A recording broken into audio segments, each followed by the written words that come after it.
Bonjour, bienvenue au webinaire de la profession du Conseil national de l'Ordre des architectes consacré à l'export et l'internationalisation des agences d'architecture françaises.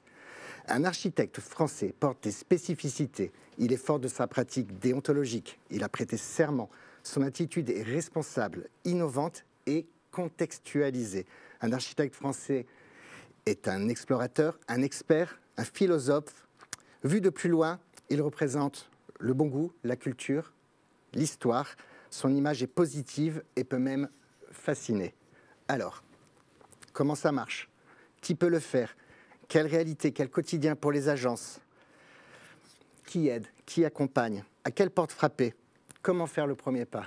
Pour aborder tous ces sujets ce soir, nous allons d'abord évoquer des retours d'expérience grâce à Stéphanie Ledoux, architecte associée chez Architect Workshop 2, AW2, qui est une agence qui a une expérience sur près de 45 territoires, tu m'as dit. Oui. Et ensuite, nous aurons Duccio Cardelli, je l'ai bien dit, Duccio Cardelli, cofondateur de AND Studio, récemment distingué par le prix AFEX 2025. Après les expériences, nous irons chercher les outils, la boîte à outils, qu'est-ce qui est mobilisable, comment on peut faire. Grâce à Julien Couchouron, chef de service industrie et cleantech, direction des programmes export de Business France, puis Sébastien Pasco, Digital Export Project Manager chez BPI France. Et enfin, nous finirons avec Madeleine Houbard, secrétaire générale de l'AFEX, Association des architectes français à l'export. Stéphanie, la parole est à toi. Merci beaucoup. Bonsoir à tous. Donc, je suis Stéphanie Ledoux de l'agence AW2.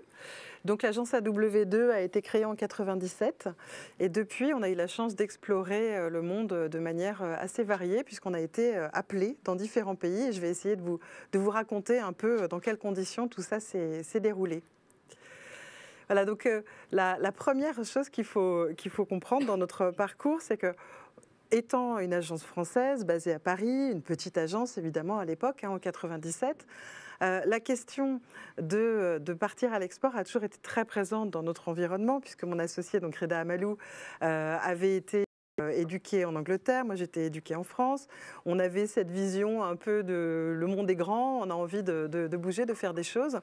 Et ce qui s'est passé, c'est qu'on a eu l'opportunité d'aller au Vietnam.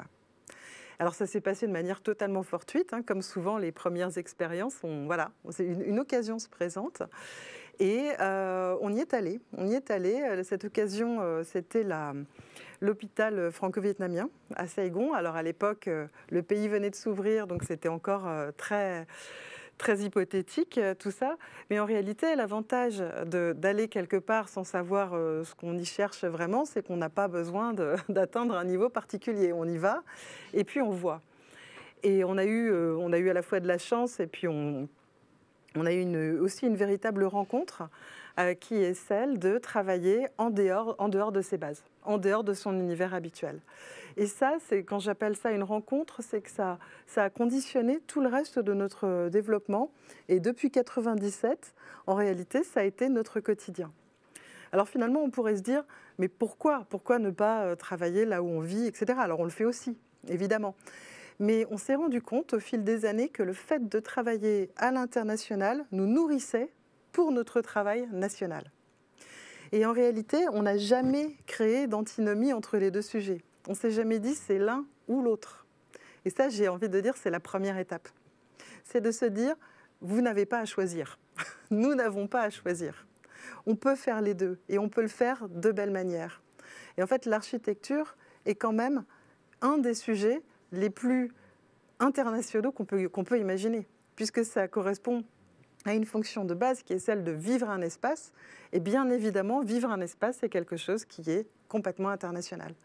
Et donc, à partir du moment où on s'est enlevé finalement cette idée de dire qu'il fallait choisir entre travailler en France ou travailler à l'international, on a vraiment libéré quelque chose d'assez finalement magique, puisque ça nous a permis, depuis le Vietnam, vous voyez la grande flèche qui nous a amenés en premier lieu au Vietnam, d'ensuite nous disperser partout.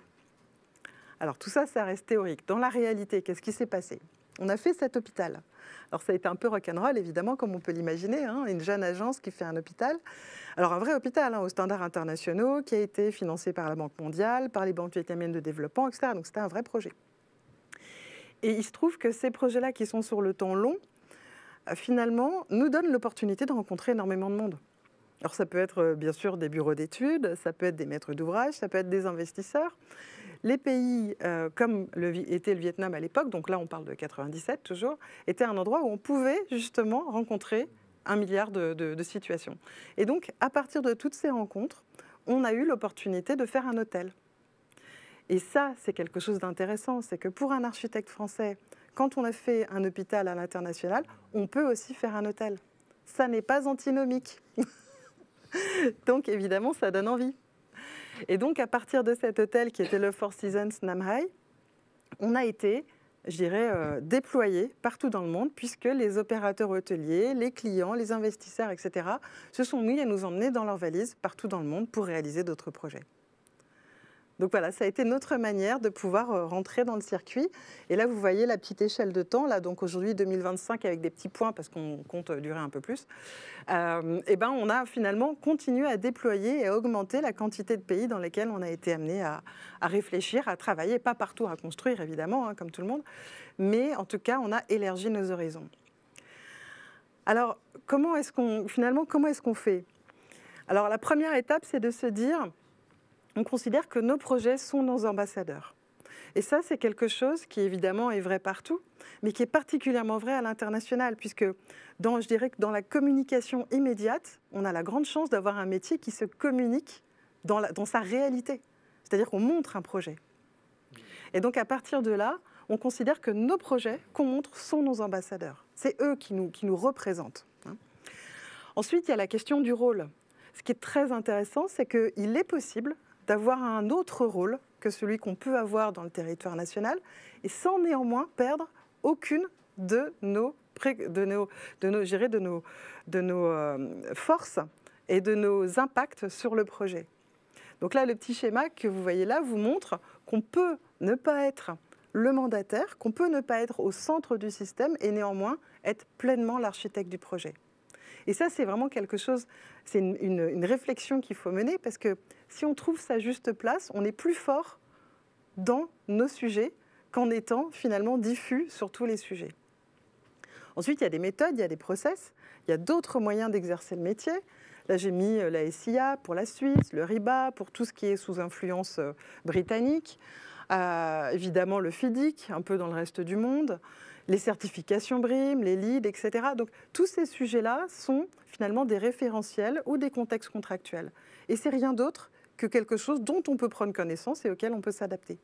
Donc, il ne faut pas se laisser arrêter par ça, parce que c'est juste des sujets à regarder et à considérer et à gérer. Et ensuite, il y a l'approche.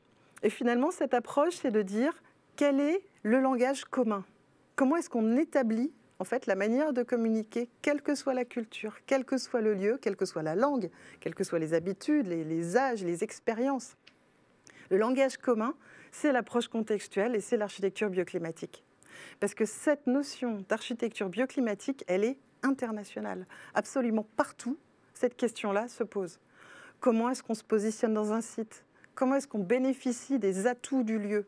Comment est-ce qu'on s'en imprègne? Comment est-ce qu'on base, on ancre nos idées dans un lieu, dans un contexte?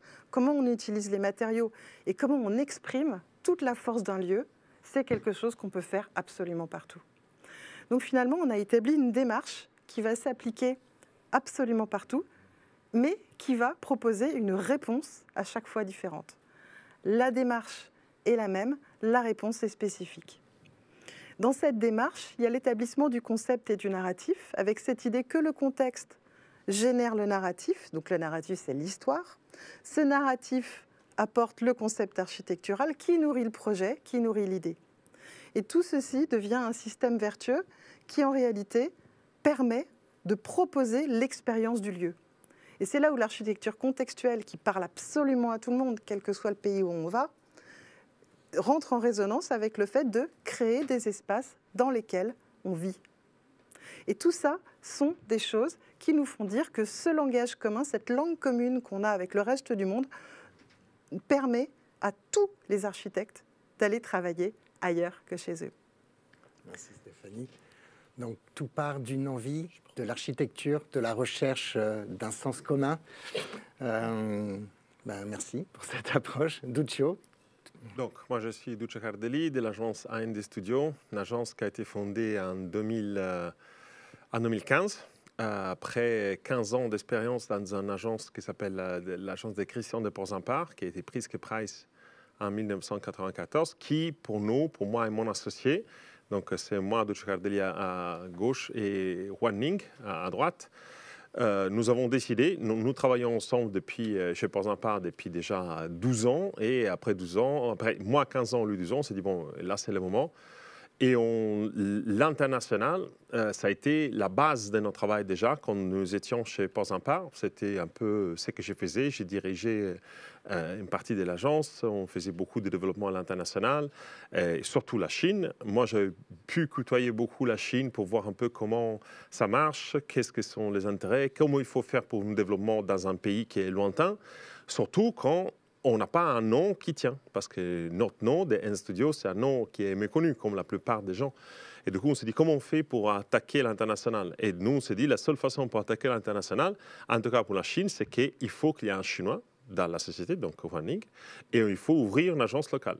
Et on a ouvert tout de suite à Shanghai une agence. Donc, on a une agence à Shanghai et une agence à Paris. Donc, on fait des projets qui sont là. Ça, c'est les projets qu'on a gagnés, donc le Grand Prix AFEC cette année. C'est un concours qu'on a gagné, mais certes, si nous n'étions pas présents en Chine, ça aurait été difficile pour nous d'arriver à gagner ces projets, d'arriver à être proposés de faire ces projets. Donc on a fait ces projets ici parce que nous étions là, parce qu'on a eu pas mal de conf calls, parce qu'on est parti voir les clients. Qui nous a sollicité de répondre à un concours. On a fait le concours. Après, là, on a une approche qui est quand même très similaire au vôtre, sous le contexte. Le contexte est générateur de projets. Et c'est un peu aussi ce qui encore nous crée une valeur ajoutée, je pense, par rapport à beaucoup d'autres archis. Je pense que ça, vraiment, c'est quelque chose de très français. Moi, je suis italien moi-même, donc mais j'ai fait mes études en Italie, mais je suis arrivé en France, je fais toute ma carrière en France. Donc, je ne sais pas forcément qu'on travaille en Italie, mais bon, la France a été un peu ma culture principale d'apprentissage. N'empêche que je reste italien, français et maintenant aussi chinois. Donc, cette connexion, ça nous permet donc de faire des réponses, de faire un projet qui sont particulièrement appropriés de notre point de vue. On sait discuter avec un client chinois parce qu'on est chinois. On sait discuter avec des clients français parce qu'on est français. Donc, en Chine, c'est très particulier parce qu'on a besoin de quelqu'un qui parle chinois, au moins qu'il y ait un nom qui est très important, comme ça peut être Porzampar, donc il n'y a pas besoin. Mais nous, on est conscient de qui nous sommes et donc on essaie de faire mieux. Là, c'est un bâtiment qu'on a fait en s'inspirant du site. On a fait les mouvements des oiseaux parce qu'on a fait 2 ailes qui montent pour dire qu'on est inspiré vraiment du site. On est inspiré du mouvement du site, pas forcément dans les contextes en lui-même. C'est vraiment parce que c'est un site où il y a des cycles migratoires, des oies sauvages. Et du coup, on s'est dit, voilà, ça, il faut s'inspirer à ça. Donc, c'est inspiré d'un mouvement, c'est quand même pas tous les jours qu'on fait ça. On ne savait pas si c'était juste. Hein. On a essayé, on a fait des essais, on a présenté. Les maires de Chengdu ont adoré les projets. Donc, finalement, on a gagné, on a réalisé, on a utilisé des matériaux locaux. On fait toute une recherche sur quelles sont les différentes entreprises locales pour qu'on puisse faire une réponse qui soit après, qui cherche une certification environnementale. Donc, là, pour celui-là, on est en train de prendre la certification LEED. On a eu la certification LEED aussi Platinum sous notre bâtiment, que je ne vais pas vous présenter aujourd'hui, mais bon, c'est un autre bâtiment qu'on a fait en Chine. Donc, on a une présence en Chine importante, même si c'est des projets qui ne sont pas forcément énormes, mais c'est quand même des projets que ça nous plaît beaucoup faire. Et encore une fois, pour un conseil général, dès qu'on décide d'attaquer l'international, il faut déjà se mettre dans une condition mentale qui nous permet d'être assez ouverts. Les clients chinois, ce n'est pas un client français, ils ne pensent pas de la même façon. Nous commençons, là, c'est un autre projet qu'on a fait qu'on a fait au Tibet. Bon, c'est toujours un client chinois, mais un rapport complètement différent. Donc là, il faut se mettre un peu à l'écoute d'un client. Là, les clients, c'est un bouddhiste. Donc, c'est un musée qui détient l'art Tankar, qui c'est l'art bouddhiste par excellence. C'est une collection privée. C'est un des plus gros collectionneurs privés au monde de cet art, qui est un art assez spécifique, où il y a aussi les mandalas, que vous connaissez peut-être, avec les sables qu'on gratte pour arriver à faire un rond, après on détruit tout. Et donc, en fait, c'est un projet ici on l'a eu, celui-là, parce qu'on a rencontré les clients par, encore une fois, un cas complètement fortuit, parce que c'est toujours ça.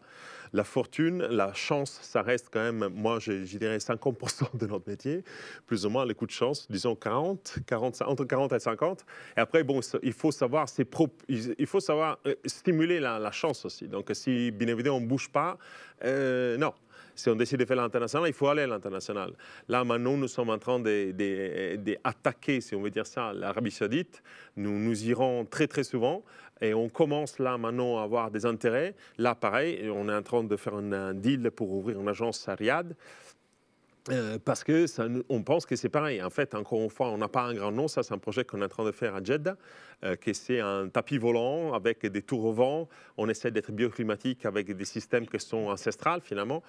Donc, on réduit la consommation électrique de l'air conditionné parce qu'on a créé 5 tours au vent qui réduisent de presque 40% la consommation électrique. Donc, c'est pas mal. Avec une technique qui, finalement, perse. Ce n'est pas forcément arabe, mais qui, aujourd'hui, ça représente quand même beaucoup le monde arabe, qu'on retrouve un peu partout, que nous, on utilise aussi ailleurs, pas forcément que dans le monde arabe, mais aussi ailleurs. Et donc, ça nous permet quand même, ça aussi, pareil, c'était un coup de chance, un monsieur que j'ai rencontré dans une piscine dans les Pouilles. Donc, il faut le faire. Donc, mais après, c'est un coup de chance que finalement, le monsieur, ouais, bon, on ne sait pas, on discute un peu, bon, va savoir. Après, tu lui donnes confiance, tu fais confiance. Des fois, on se trompe. Hein. Donc, on se trompe souvent. Donc, on fait souvent du travail pour rien, mais ça fait partie du jeu. Ça fait partie du jeu, il faut assumer ça, il faut se donner la chance de rencontrer, il faut avoir du courage, et il faut avoir un peu de nerfs solides aussi, il faut avoir un peu des épaules couvertes, donc il faut avoir un minimum de trésorerie parce que sinon on ne va pas y arriver. Et là, pareil, on a fait un concept complètement gratuit. Les clients, finalement, ont disparu pendant 1 an. Je dis, bon, ok, laisse tomber. Et finalement, là, maintenant, il dit, oui, on a eu les financements. Finalement, on n'a rien dit parce qu'on cherchait les financements. On a eu les financements, ça devrait commencer. Wow. Donc là, on est assez content.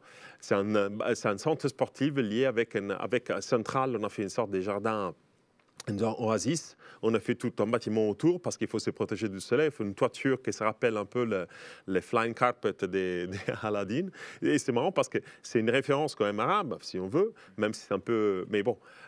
Les clients, dès qu'ils voient ça, ils disent « Ah, il nous l'a dit lui-même. » Je dis « Ah, bah tiens, ça, finalement... c'est clair, tu vois, c'est un tapis, c'est un tapis arabe, un flying carpet. Après, on a fait les tours au vent, donc il a adoré le fait qu'on a fait toute une étude de vent, qui est quand même pour un concept, donc c'était assez tôt pour le faire, mais on l'a fait quand même, et donc là, maintenant, on est en train de, là, c'est tous les systèmes qu'on a fait pour l'air conditionné, et c'est assez marrant de le faire. Et donc, c'est toujours bien, en fait, comme tu disais, Stéphanie, il faut savoir où on est, il faut chercher des références pour donner une réponse qui soit assez appropriée, parce que c'est celle-là qui, après, te permet aussi de dire « Ah, tiens, il y a une bonne réponse, et peut-être il y a d'autres clients qui vont être intéressés, donc bon, et on continue. » C'est un peu comme ça. Et donc, mais en fait, il faut beaucoup de courage, un peu de nonsense, des fois, il faut être un peu inconscient, parce que, bon, et il faut y aller. Donc, j'y vais souvent, une fois tous les 2 mois, on va là-bas, je rencontre des clients, même s'il n'y a rien qui se passe, je vais quand même, je frappe à la porte, je suis là. Parce que le problème, c'est qu'encore une fois, on n'est pas forcément les stars qui arrivent, et on ne tient pas, on n'est vraiment pas ça, et que du coup, on essaie toujours de dire, voilà, nous on est là, il ne faut pas nous oublier, et on continue. Et des fois, on oublie, des fois, non, et donc on arrive plus ou moins à avancer. Et donc, j'ai terminé, c'est ça? Oui, c'est ça. Ah bah voilà. Donc, pile. Voilà, donc si j'ai bien compris, en plus d'avoir du talent, il faut se donner les moyens, il faut aller à la rencontre, il faut aimer voyager, aimer les gens, aimer parler, aimer raconter le projet. C'est complètement. Raconter des histoires, voilà. Mais on peut aussi donner un petit coup de pouce au destin. Il existe des organismes, il existe des personnes qui sont là pour nous accompagner, pour nous comprendre et apporter des réponses. Julien, la parole est à toi. Effectivement, nous, on est là aussi pour stimuler la chance, mais le faire avec quelques outils. Donc, je vais commencer déjà par vous parler d'un dispositif dont vous avez peut-être déjà entendu parler. Ce dispositif, c'est la Team France Export.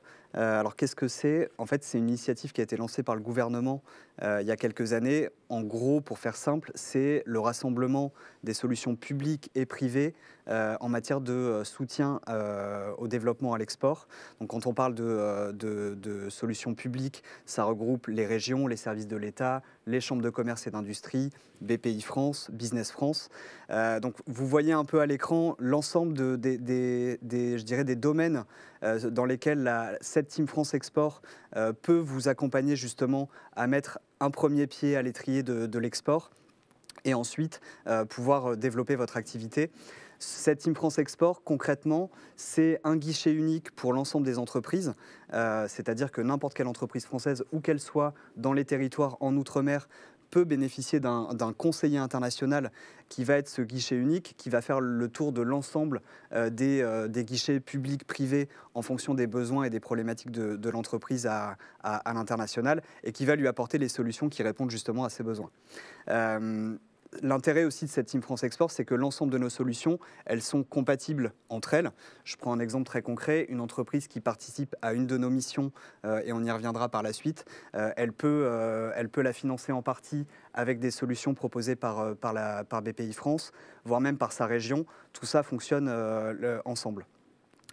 Donc maintenant, je vais vous parler un peu plus précisément de Business France, qui on est.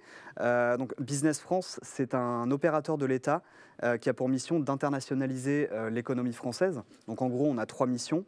La première, c'est d'accompagner les PME et ETI françaises dans leur développement à l'international. La deuxième mission, mais on en parlera moins aujourd'hui, dans le sens inverse, c'est de prospecter et d'attirer les investisseurs étrangers en France.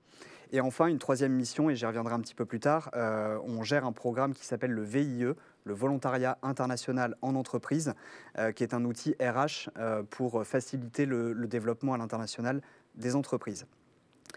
Alors, pour faire ces missions, on s'appuie sur un double réseau, un réseau déjà en France, et j'en parlais précédemment avec ce réseau de conseillers internationaux qui sont donc les guichets uniques des entreprises, partout dans les territoires, y compris en Outre-mer. Et on s'appuie également, et c'est une de nos principales forces, sur notre réseau à l'international qui est constitué de un peu plus de 750 collaborateurs qui sont présents dans 53 pays. On a une couverture avec tout ça d'à peu près 95% du PIB mondial. Donc il y a de quoi s'amuser à l'international. Quand on parle de solutions export, alors je ne vais pas vous détailler l'ensemble du catalogue parce que sinon on n'aurait pas terminé. Business France, en gros, c'est vraiment une boîte à outils pour les entreprises françaises qui souhaitent se développer à l'international. On peut vous aider dès le début, dès la feuille blanche, pour vous aider à identifier quels sont les marchés prioritaires à l'export. On peut réaliser des études de marché pour vous aider à mieux appréhender justement un marché, comment il est structuré, quelle est la concurrence, quels sont les acteurs en présence dans ce marché-là. On peut aussi vous accompagner de manière vraiment personnalisée, par exemple en réalisant ce qu'on appelle des missions de prospection. Donc là, en fait, on va vous aider à identifier et à rencontrer des partenaires, des clients potentiels en fonction des cibles que vous recherchez. Et puis, on organise également des missions collectives parce qu'on dit souvent que l'union fait la force ou alors il faut chasser en meute, chacun son expression. C'est particulièrement vrai pour l'international et c'est d'autant plus vrai quand on démarre plus largement à l'international. Donc je voudrais juste faire un focus très rapide sur 2 types de programmes que l'on propose aux entreprises issues du secteur de l'architecture. Il y a ce qu'on appelle déjà les French Architecture Days, qui sont des missions que l'on organise en étroite collaboration avec l'AFEX, où l'on constitue des délégations d'architectes. Et l'objectif de ces missions, c'est justement d'aller dans les pays que l'on cible et que l'on définit conjointement. On va s'informer dans un premier temps sur un petit peu quelle est la situation macroéconomique du pays, quel est le climat des affaires, les bonnes pratiques, les écueils à éviter quand on veut faire du business avec ces pays-là. Et puis l'objectif, c'est évidemment de pouvoir en savoir plus et découvrir les principaux projets en développement dans ces pays-là, que ce soit en matière de tourisme, de patrimoine culturel, dans le secteur de la santé, de l'éducation, etc., puisque c'est un vaste univers. Et évidemment, la finalité, c'est de pouvoir rencontrer les donneurs d'ordre de ces projets-là pour être en fait au début de ce grain de chance qui doit vous permettre justement de générer vos premiers contrats à l'export. Donc, je vous ai donné juste un exemple pour vous montrer que tout ça, ce n'est pas juste du blabla, mais que c'est concret, puisque nous organiserons avec l'AFEX une mission à Oman et aux Émirats Arabes Unis en octobre prochain. Les inscriptions devraient démarrer très prochainement. Et puis un autre programme qui, lui, est plus dans la durée, que l'on pilote en collaboration avec l'Institut français, que l'on appelle les ICC Immersion, qui s'adresse plus largement aux entreprises issues des industries culturelles et créatives, mais qui comprend par définition l'architecture. Ce programme-là, il s'établit plus dans la durée, avec une première phase d'immersion en France, où là, on a aussi ce volet découverte de l'écosystème du pays en question. Et puis ensuite, on va très vite faire une immersion collective dans le pays en question pour justement rencontrer des partenaires potentiels et concrétiser quelque part votre stratégie de développement. Et puis, on a beaucoup parlé aussi d'implantation en local. Quand ça nécessite une immersion un peu plus longue, on propose aussi de retourner dans le pays pour s'entourer aussi d'avocats pour envisager cette implantation. Donc là, c'est pareil, on opère pas mal de programmes. Vous avez des exemples à l'écran. Et puis, un dernier programme, j'en parlais tout à l'heure, qui est le VIE. Le VIE, très concrètement, c'est un outil RH qui permet à toute entreprise française d'envoyer un jeune qui va être âgé de 18 à 28 ans pour effectuer une mission professionnelle à l'international sur une durée qui peut aller de 6 à 24 mois. Peu importe la mission, ça peut être pour faire une étude de marché, pour prospecter le pays, pour faire de la communication. Un chiffre à retenir pour peut-être vous convaincre si vous ne l'êtes pas déjà. Aujourd'hui, plus de 90% des entreprises qui ont utilisé ce dispositif, elles sont convaincues que c'est un véritable outil pour accélérer votre développement à l'international. Donc n'hésitez pas à vous renseigner. Et peut-être pour terminer, une invitation et un passage de relais.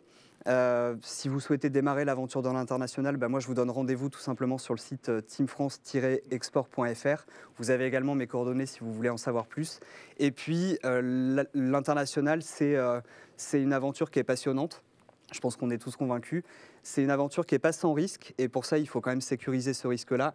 Et qui de mieux que mon voisin pour en parler. Merci Julien. En tout cas, c'est rassurant. On se sent pas seul. On voit qu'il existe des structures, que des personnes sont passées avant. Et il n'y a plus qu'à. Alors, quoi de mieux, Sébastien? Il n'y a plus qu'à. Et pour cela, comme Duccio l'a parfaitement dit, se projeter à l'international, c'est accepter le temps long. C'est aussi consommateur de financement.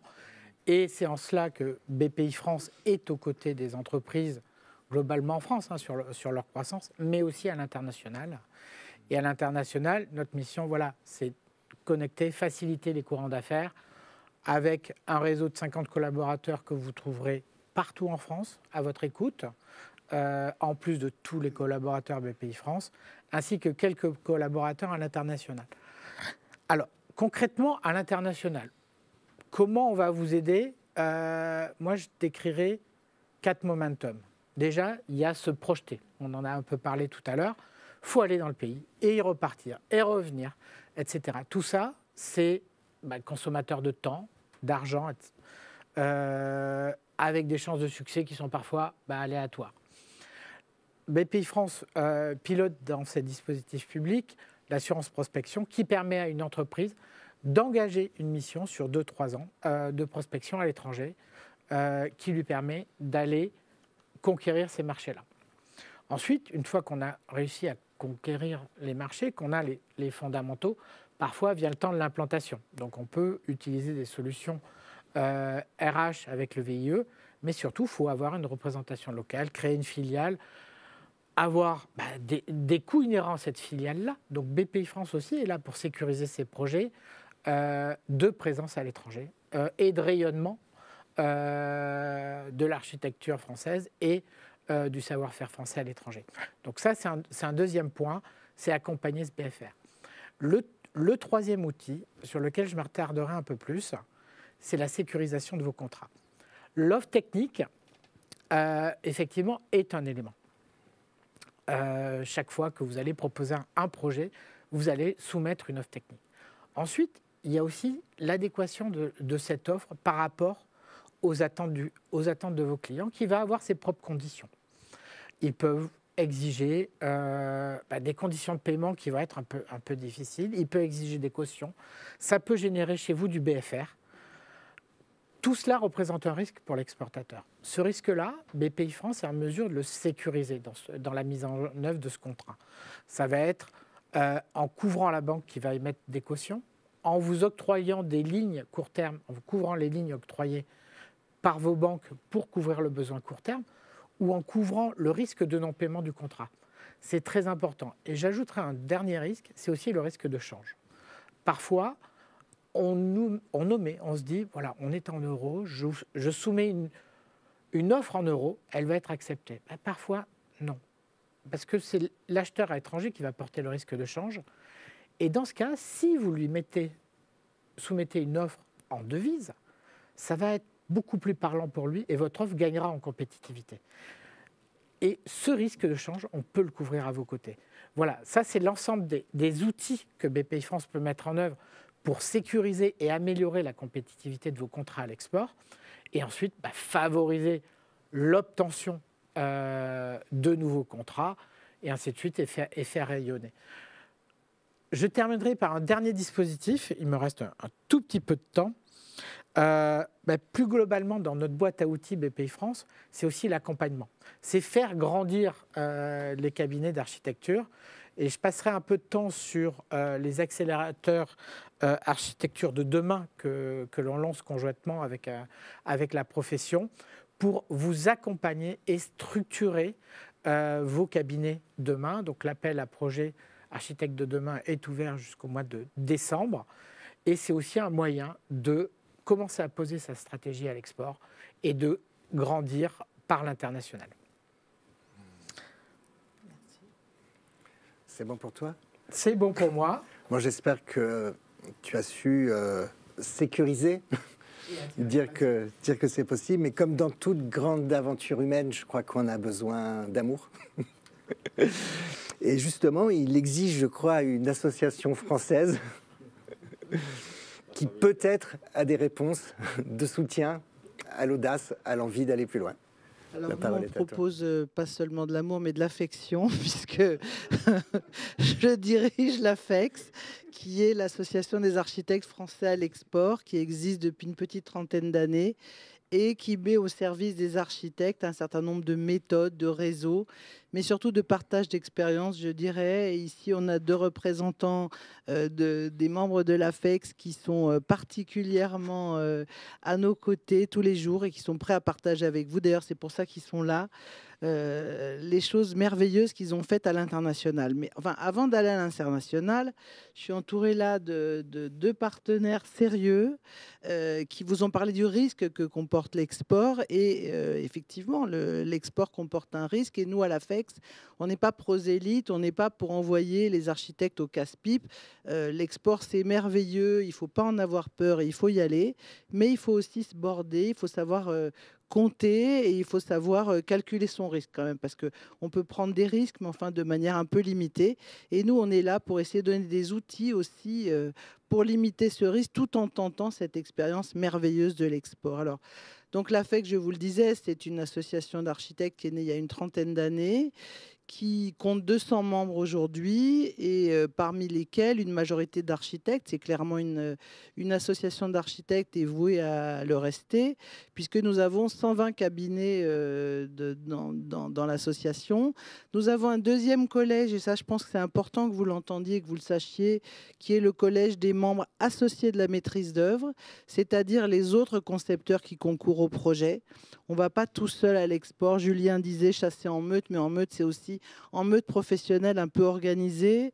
Et c'est pour ça qu'à l'intérieur de l'AFEX, on essaie de constituer cette offre globale qui est un petit peu ce que nos concurrents ont en plus de ce que nous avons à proposer, à savoir des services qui vont au-delà même de la conception de l'architecture, qui sont l'ingénierie, l'urbanisme, l'architecture d'intérieur, enfin tous les autres concepteurs, le paysage bien entendu, voilà.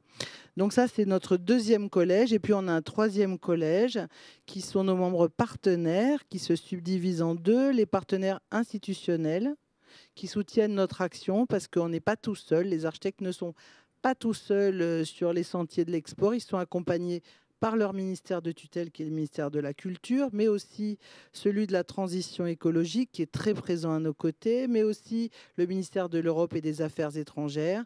Également l'Ordre, bien entendu, qui est un partenaire historique de la FEX, puisque son premier président est devenu très vite après le président de l'Ordre, c'était Hervé Nourissa. J'aime à lui rendre hommage de manière régulière parce que c'était un type formidable. Et c'était un architecte bourguignon qui s'était intéressé à l'international sous toutes ses formes. Voilà, et puis on a un dernier membership qui est celui de nos membres partenaires industriels qui ont intérêt, les industriels, à être proches des architectes qui sont des prescripteurs de leurs produits.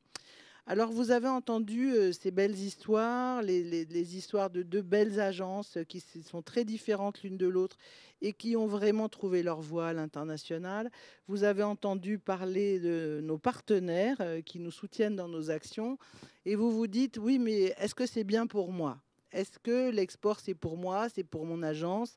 Alors en fait, à la FEX, en dehors de toutes les actions qu'on mène, sur lesquelles je pourrais revenir, bien que j'ai assez peu de temps, on a fait une petite radiographie et on s'est demandé quelles sont les difficultés qu'on peut rencontrer à l'export. Et l'export, c'est fait pour qui, en fait? Alors l'export, c'est assez simple, c'est un risque, on l'a dit, c'est un risque pour vous, mais c'est aussi un risque pour le client qui va vous faire travailler, alors que vous ne connaissez pas forcément son contexte national, alors qu'il ne sait pas exactement ce qu'il peut attendre de vous.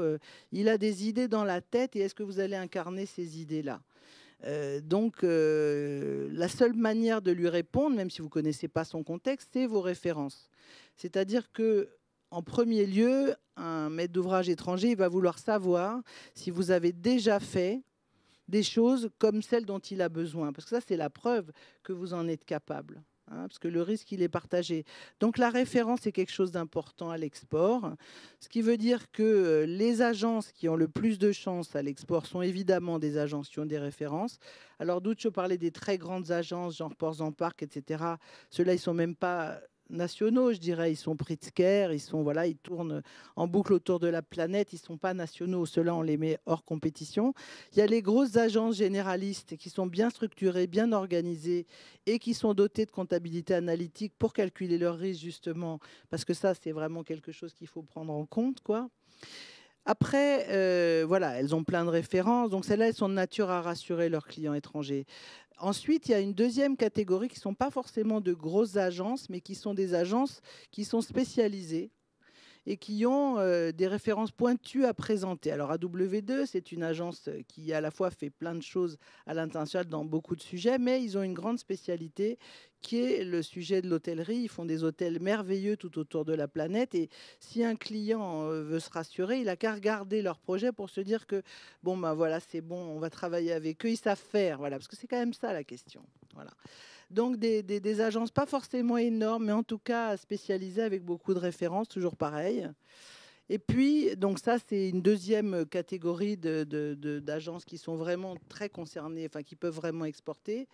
Et puis, on a l'extrême également, qui est le jeune architecte qui n'a pas beaucoup de références, qui pourrait se dire, après m'avoir écouté, qu'il n'a aucune chance. Mais non, lui, c'est lui qui peut exporter. Il peut essayer d'aller attraper une expérience à l'étranger et se construire des projets qui vont lui faire un carnet de références qu'il va pouvoir utiliser, même s'il revient en France et même s'il veut travailler dans le pays en question. Donc voilà, l'export, c'est pas complètement pour tout le monde. Il y a une catégorie qui est vraiment compliquée à exporter, c'est la petite agence généraliste qui dit « Ah, mais moi, je sais tout faire ». C'est pas forcément idéal pour rassurer un client. Voilà. Après, il y a l'ensemble des choses qu'on peut faire collectivement en essayant d'y aller avec d'autres professionnels, comme je vous l'ai dit, avec des ingénieurs, quand on le peut, avec des paysagistes, avec des gens qui font du design d'intérieur. Parce que n'oubliez pas qu'on est en concurrence avec des agences, notamment anglo-saxonnes, qui fournissent à leurs clients l'offre complète. Et ça, c'est quand même confort. À un moment donné, il faut aussi se mettre à la place des gens qui sont nos clients, quoi.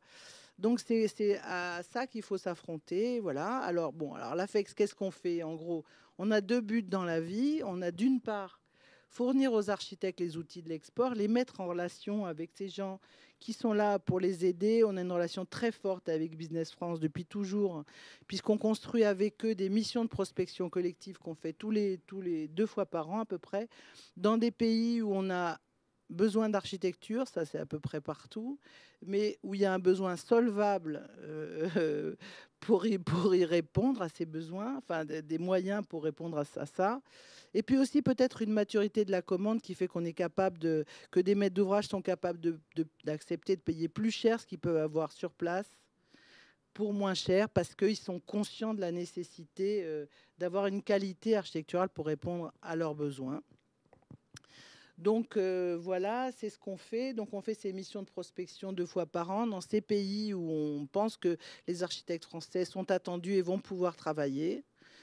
Par ailleurs, on a une deuxième partie de notre mission qui est la promotion de la qualité architecturale française. Et ça, on le fait avec le Grand Prix AFEX qu'on fait tous les 2 ans, dont vous avez le dernier lauréat ici avec Duccio pour le projet qui vous a montré. Parce que, en fait, qu'est-ce qu'on veut faire avec le Grand Prix AFEX? On veut montrer tous ces projets qui ont été faits à l'étranger, dans des conditions dont je rappelle, puisque Stéphanie l'a évoqué, que l'intérêt aussi de l'international, c'est de pouvoir faire autre chose que ce qu'on sait faire à la maison. Curieusement, on dit qu'il faut des références, mais on peut aussi avoir une ouverture beaucoup plus grande sur des tailles de projets, des genres de projets qu'on n'aurait pas sinon. Voilà. Et puis, avec ce Grand Prix AFEX, on veut montrer non seulement que ces projets existent, les mettre en valeur, les montrer.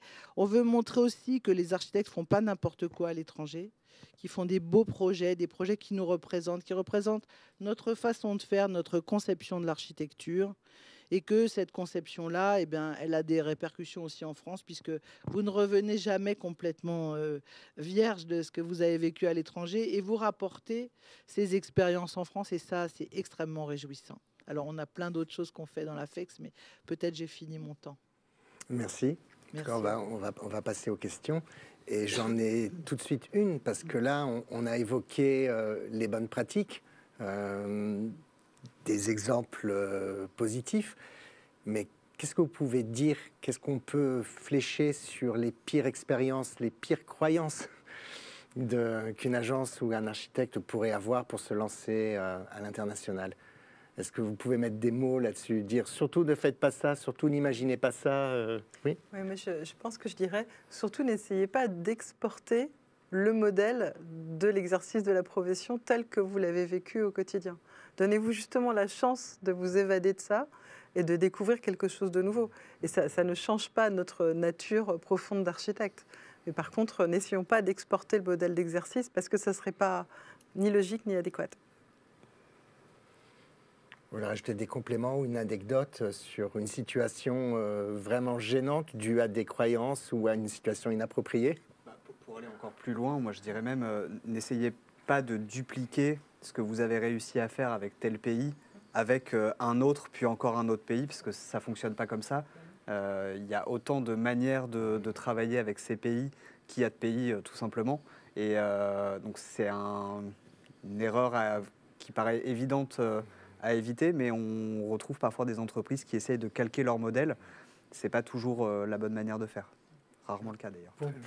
Pour illustrer cette adaptation de l'offre au marché, comme on a l'habitude de le dire dans le jargon, je vais prendre une image qui va parler à tout le monde. La vache qui rit, qui est un produit très connu, qui s'exporte dans le monde entier, n'a pas le même goût en France, en Hongrie, aux États-Unis.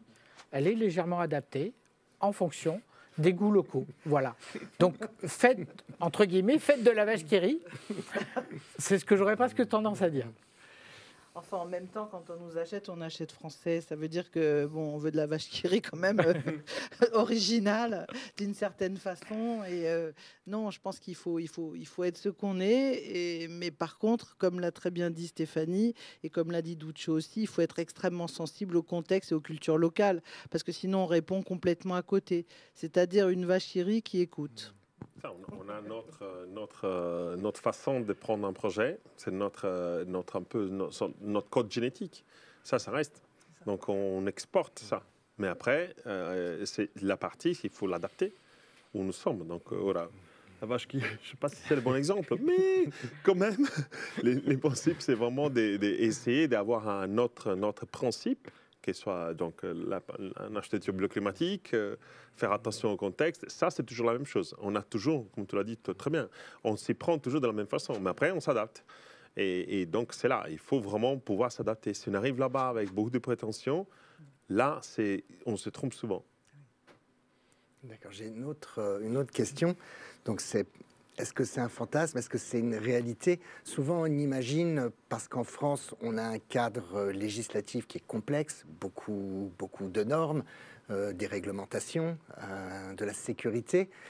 Est-ce que lorsqu'on est à l'international, on est confronté à plus de liberté? Est-ce qu'on vit ce sentiment de non, mais là, je vais pouvoir le faire?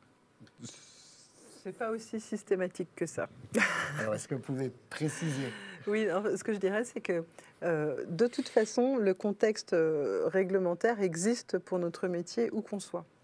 Alors évidemment, il y a des pays qui sont moins avancés, je dirais, dans le développement des réglementations, qui ont eu moins le temps de le faire parce qu'ils se sont développés plus récemment, mais ils en prennent le chemin. Donc il ne faut pas se dire, je vais à l'international pour m'affranchir de toutes ces normes qui me fatiguent. Parce que je pense que c'est y aller pour les mauvaises raisons. En revanche, il est vrai que dans les faits, on a pu s'affranchir de sujets qu'on doit adresser en France et qu'on peut ne pas adresser dans certains pays. Mais c'est juste une question de temps. Si, après, certes, on a certains pays c'est vrai, il y a une sorte d'équilibre qui est en train de se former.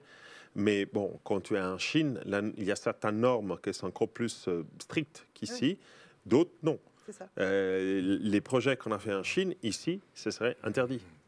Car le projet qu'on a gagné les Grands Prix AFEX, ici, c'est interdit.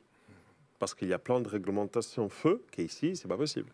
Donc là, alors, par exemple, on fait des projets, ça m'est arrivé d'avoir des contextes au Mexique. Au Mexique, un permis de construire, ça s'obtient en une journée. Tu payes qu'il faut. Donc ça ne veut pas dire qu'il faut faire ça. Mais je veux dire, les contextes sont différents. Quand on va à l'export, il faut avant analyser. Et c'est là que Business France et l'AFEX, où nous sommes tous les deux partenaires et on soutient toutes nos forces parce que c'est fondamental pour nous, parce que ça crée un dialogue avec d'autres architectes. Parce que c'est un principe, quand on va à l'export, des fois on est un peu perdu aussi. Et on discute. Et le fait de discuter, déjà on se rassure, on comprend, on se trompe, on ne se trompe pas. Et là, c'est l'avantage de l'AFEX, qui ça nous met tous ensemble. Et Business France, quand même, qui nous accompagne, et BPI, qui nous utilise, que c'est fondamental aussi, parce que ça nous donne une sorte de base de fondation qui sont importantes. Mais après... Ouais. Ce que je voudrais dire aussi, c'est que, par exemple, il faut que vous sachiez tous que pour construire à l'international, pour travailler à l'international, il faut s'associer avec des architectes locaux, partout en dehors de l'Europe, parce que c'est une question de reconnaissance de la qualification et des diplômes. Donc ça, c'est vraiment quelque chose d'important à savoir. Dans tous les pays du monde, il faudra que vous trouviez un architecte local pour vous associer.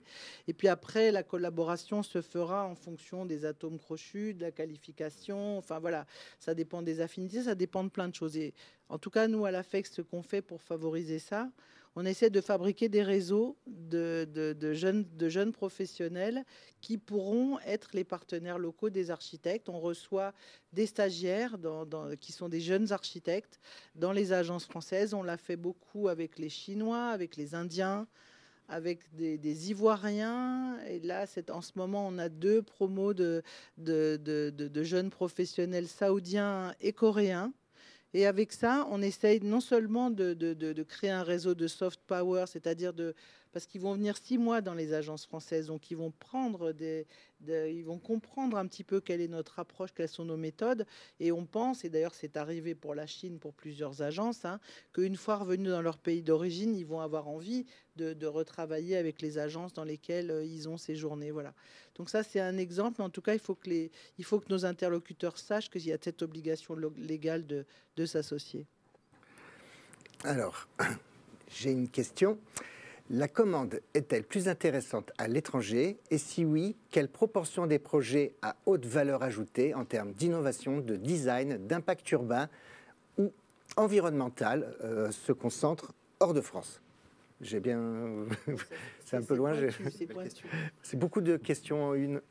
Moi, la seule chose que je peux dire pour commencer, c'est que comme je l'ai indiqué tout à l'heure, l'avantage de travailler à l'international, c'est qu'on a accès à une taille de projet souvent et à un genre de projet qu'on ne pourrait pas imaginer chez nous, qu'on ne pourrait même pas imaginer dans la vieille Europe. Par exemple, en Chine, pour ne parler que de ça, il y a des projets d'une dimension absolument phénoménale et vous n'êtes pas enfermé dans des cases. C'est-à-dire que, vous voyez, par exemple, AREP, qui est une grande agence, l'agence des gares, avec un stagiaire chinois, elle est rentrée en Chine pour faire une gare, la gare de Shanghai. Et ensuite, elle a fait complètement autre chose. Elle a fait des maisons, elle a fait de l'urbanisme. Elle a installé même une antenne au Vietnam où ils font du patrimoine. Enfin, pour vous dire, en tout cas, je ne sais pas dire le nombre de projets qui peuvent exister à l'export. Tout ce que je peux vous dire, c'est qu'on y gagne beaucoup en liberté en devant s'adapter, bien entendu, aux normes locales, ce qui est parfaitement raisonnable. D'accord. Rien à rajouter sur ce sujet? Alors, oui, si. Donc j'ai une autre question. En France, le métier d'architecte est encadré. Qu'est-ce qui se passe lorsqu'on arrive dans un pays où le métier d'architecte n'est pas encadré? On est en concurrence avec qui? Quelle est notre valeur ajoutée? Et comment ça se passe? Quand nous travaillons dans un autre pays, bien évidemment, on est en concurrence avec d'autres architectes. On a besoin d'avoir un architecte local, ce que disait Madeleine justement, ou alors il faut avoir une agence à ouvrir un bureau local pour qu'on puisse être là-bas tout le temps. Mais après, il y a des appels d'offres, autant qu'en France. On a une valeur ajoutée, surtout dans certains pays. Dans des pays comme la Chine, comme l'Arabie Saoudite, des pays où il y a eu une historique qui nous permet aujourd'hui d'avoir une valeur ajoutée. Parce que, bon, on a moins de valeur ajoutée en Angleterre, ou même au Mexique d'ailleurs. Parce qu'il y a une école d'architecture qui est très forte, il y a des archis qui sont très, très, très, très forts. En Chine, il y a tellement de projets, encore, même en Arabie Saoudite, qui cherchent d'avoir l'expérience étrangère, avec, bien évidemment, une adaptation au code local, etc. Mais on a une vraie valeur ajoutée. Tu vois la question qui est là. Quels sont les appels d'offres publics ou privés auxquels les architectes peuvent répondre à l'étranger? Donc tu as dit ça dépend. Voilà. Ça dépend des appels publics, parce qu'il y a certains appels publics ou privés. Il faut avoir les références, ce que tu disais, Madeleine. On n'a pas les références, il faut pas avoir peur. Justement, on est à la FEX, où quand même on commence à avoir un réseau. On appelle notre agence en disant il y a un concours, c'est intéressant, je n'ai pas les références, mais peut-être je connais quelqu'un donc dans les jurys ou qu'est-ce que j'en sais. Donc on essaie ce qu'on essaie de le faire ensemble. Et bien donc c'est ça. Aujourd'hui, je pense que surtout à l'étranger, ça marche souvent l'association d'architectes, la coopération d'architectes, que ce soit même des architectes français. Je ne dis pas forcément. Il y aura aussi un troisième architecte qui c'est l'architecte local. Mais des fois, on doit joindre nos expériences. On gagnera moins, mais on gagnera en expérience. Donc je pense que aujourd'hui, c'est un peu la tendance. Tout seul, ça marche de moins en moins. Dans un marché aujourd'hui qui est très... qui se modifie quasiment tous les jours, ça nous permet aussi d'avoir une prise des risques plus contrôlée quand nous sommes tous ensemble. D'accord, je te remercie. Alors, existe-t-il des pays particulièrement ciblés pour le développement international des architectes? Y a-t-il des pays en carence d'architectes? Alors, je voudrais répondre à ça. En fait, où a-t-on des chances d'exporter? Il y a qui exporte, mais où a-t-on des chances d'exporter? Alors, c'est certainement pas dans les pays où il y a beaucoup d'architectes extrêmement bien formés. On a des chances d'exporter dans des pays compliqués, généralement des pays qui ont connu des fermetures politiques, qui font qu'ils ont sacrifié des générations de concepteurs, pas que d'architectes, mais d'architectes aussi. Et au moment où ils veulent s'ouvrir au monde, ils veulent montrer qu'ils savent faire aussi bien qu'ailleurs, voire mieux qu'ailleurs, plus haut, plus grand, je sais pas quoi. Et donc, ils cherchent les compétences à l'étranger. Là, ils viennent chercher des architectes internationaux, pas seulement français, mais français aussi. Et voilà, alors en ce moment, très honnêtement, le marché le plus porteur qu'on ait identifié, c'est plus la Chine, qui a été très longtemps la première terre d'exportation de notre architecture. C'est bien entendu les pays du Golfe, en particulier l'Arabie Saoudite, qui est un grand pays avec une grande population, contrairement aux autres confettis du Golfe, et un pays avec des projets très très importants et une ambition dans le domaine de l'architecture qui est rare, qu'on a un peu oublié chez nous. Ils ont compris que l'architecture, c'était un vecteur de aussi de communication, hein, de montrer au monde leur développement à travers des bâtiments prestigieux. Et voilà. Donc nous, on regarde beaucoup vers ces pays-là en ce moment. Très bien. Alors on a une nouvelle question. Quelles sont les normes et législations en vigueur dans ces pays ciblés et comment impactent-elles le travail des architectes? Question pour nos deux archis présents. Avez-vous été confronté à la même hyperpression réglementaire qu'en France? Vous avez déjà un peu répondu. On a déjà un peu répondu. Vous avez déjà un peu... Je peux ajouter un point, en fait. C'est un point en la faveur des architectes français, c'est qu'on est tellement habitués à gérer. Non, parce qu'en fait, on est plutôt à l'aise quand on est à l'international sur ce sujet. Parce qu'on a le réflexe, en fait. On a le réflexe d'adresser tous les sujets réglementaires. On sait qu'il y en a, on sait qu'on doit les gérer en amont, on sait qu'on ne veut pas que ce soit un frein pour notre conception. Donc, ce qu'il faut, c'est ça. C'est que dès qu'on le sait et qu'on l'intègre, tout va bien. Et puis, en plus, comme tu disais, on a l'architecte local qui nous aide. On se fait donner la réglementation, parce que pour le coup, on n'est pas capable d'aller la chercher tout seul. Mais une fois qu'on nous a adressé les sujets, on se rend compte qu'en fait, tout ça, on sait le faire. Alors du coup, question, y a-t-il des bureaux de contrôle ou est-ce que l'architecte est son propre bureau de contrôle? Non, il n'y a pas de bureau de contrôle. Il y a un pays où j'ai pu croiser des bureaux de contrôle, c'était au Bénin. Là, on a eu l'occasion de travailler au Bénin et il y a des bureaux de contrôle au Bénin. Dans le reste du monde, il n'y en a pas. D'accord. Est-ce que vous avez le sentiment depuis Vous avez fait vos études en France tous? Moi, je fais 4 ans à Florence, moi je suis florentin, et 1 an en France. Ouais. Est-ce que vous avez le sentiment que depuis la filière initiale, il y a vraiment une dimension internationale, que les capacités à concevoir des concepts, à créer de la narration sont les mêmes partout, ou est-ce que les Français ont quelque chose d'un peu différent? Non, je crois que c'est une question de personne. La qualité de la conception n'est pas réservée aux Français. Plus techniques dans leur formation initiale. Ah oui, par rapport à la formation des architectes à l'école. Oui, j'ai pas remarqué particulièrement. Je parlerai plutôt d'expérience. En fait, il y a des pays plus jeunes, entre guillemets, dans leur développement, ce qui est normal, qui ont donc forcément pas je dirais les architectes expérimentés, qui sont encore en train de produire leurs futurs architectes dans les écoles. C'est plutôt ça le sujet. Mais non, le talent se trouve partout. Très bien. Dernière petite question. Est-ce que ça rapporte? Est-ce qu'il y a une échelle, un changement d'échelle? On a parlé de changement de taille de projet, ça en donne déjà un élément. Mais alors bon, moi j'ai tendance à dire toujours qu'il faut s'enlever de la tête qu'on devient riche à l'export.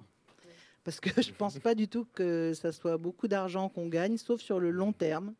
C'est un investissement de longue haleine. Bon, on gagne beaucoup d'autres choses. On gagne du plaisir, de la culture, mais on ne devient pas très riche. Il faut s'enlever ça de la tête. Voilà, la question là est plus précise. Lorsqu'on est dans un pays où justement la devise est très basse, comment on se vend en proportion avec le travail que l'on fait? Est-ce que c'est de l'engagement? Ou est-ce qu'il y a d'autres leviers ou d'autres types de clientèle? Quand la devise est très basse et les honoraires sont très bas, c'est-à-dire que notre mission, ça va être une mission que généralement on limite nos missions. Parce que sinon, ça ne marchera jamais. Donc, qu'est-ce qu'on fait? On a un architecte local, on essaie de bien s'associer avec un architecte local, on essaie de faire un concept, on a un APS léger. Et après, on donne notre mission, c'est surtout une première mission des croquis généraux de projet, des concepts. Après, on fait une contrôle. C'est ce qui est fait localement par un architecte local qui est payé avec la devise locale et qui peut donc faire la production. Est-ce que ça gagne de l'argent? Non. Mais ça gagne en expérience, ça gagne en visibilité, parce qu'à la fin de notre métier, c'est un travail de visibilité. Il faut avoir des projets, il faut avoir des références, on disait tout à l'heure. Sans référence, la référence, ce n'est pas forcément qu'il faut que ce soit une référence construite spécifiquement dans un endroit, il faut que ce soit une référence, point.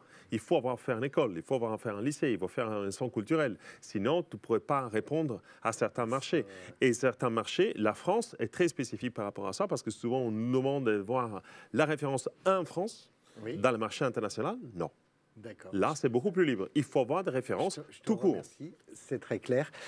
On s'approche de la fin, donc il va falloir conclure. Pour conclure, c'est simple, je vais vous poser à chacun la même question. Que faut-il retenir de votre intervention en une phrase? Je dirais que l'important, c'est d'écouter, d'entendre et de créer un langage commun. Il faut avoir de la patience et du courage et de la persévérance. Vous n'êtes pas tout seul pour partir à l'international. Vous avez des partenaires publics et connectés à la profession. Et bien que l'international puisse représenter des risques, vous avez des partenaires qui sont là pour les couvrir, comme une quarantaine de vos confrères qu'on a pu accompagner au cours des 5 dernières années. Et moi, pour conclure, je dirais que quel que soit le risque, il faut penser à aller à l'export, que c'est salvateur. Et puis d'ailleurs, nous avons à construire ensemble le monde de demain. Merci beaucoup.